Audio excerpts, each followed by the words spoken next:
ஜாக்கிரதையாக நடந்தது எல்லா ஆட்சியிலையும் நடக்கிறது ஒரு சம்பவம். அதை ஒரு பெருசாக அது சட்ட ஒழுங்குன்றக்க எடுத்துக்கிற கூடாது. இப்போ நடக்கிறதா சட்ட ஒழுங்கு. கள்ளக்குறிச்சியில் சாராயம் காய்ச்சி கள்ளச்சாராயம் போதை இன்னைக்கு பார்த்துங்களா, எந்த ஆட்சி காலத்துலையாச்சும் மாணவிகள் குடித்துட்டு ஆட்டம் போடுற பஸ்ஸில் ஆட்டம் போடுறத பார்த்துங்களா? மாணவிகள் நம்ம எதிர்கால சந்ததிங்கள்ங்க. நம்ம இந்த நாட்டை வழிநடத்த போகிற வல்லரசை உருவாக்க போகிற நம்முடைய இளஞ்சிங்கங்கள் இன்றைக்கி எந்த வழியில் போகிறாங்க?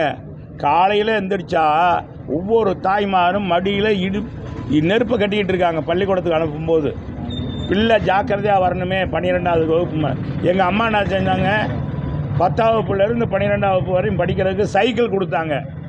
இவங்க ஆட்சியில் கஞ்சா கொடுக்குறாங்க, பீர் கொடுக்குறாங்க.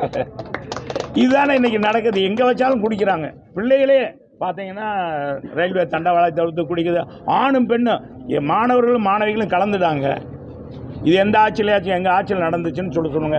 ஆர்எஸ் பாதி அண்ணன்கிட்ட கேளுங்க, இல்லைங்க டிகேஎஸ் இளங்கோவன்கிட்ட கேளுங்க, எங்கள் ஆட்சியில் இந்த மாதிரி நடந்துச்சுன்னு சொல்லுங்கள்.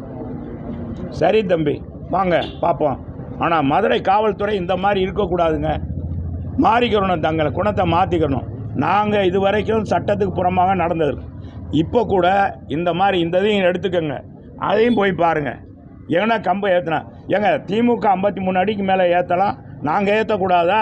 அவங்க 105 அடி ஏற்றலாம். மதுரையில் திமுக கொடி ஏற்றலாம், நாங்கள் ஏற்றக்கூடாதா? என்னப்பா நியாயம்? இல்லையே, இல்லையாப்பா. இப்போ இல்லைன்னா ஏன் கொதிக்கிறேன்? இது சாதாரண 25 அடி. அதனால் சரி வாங்க.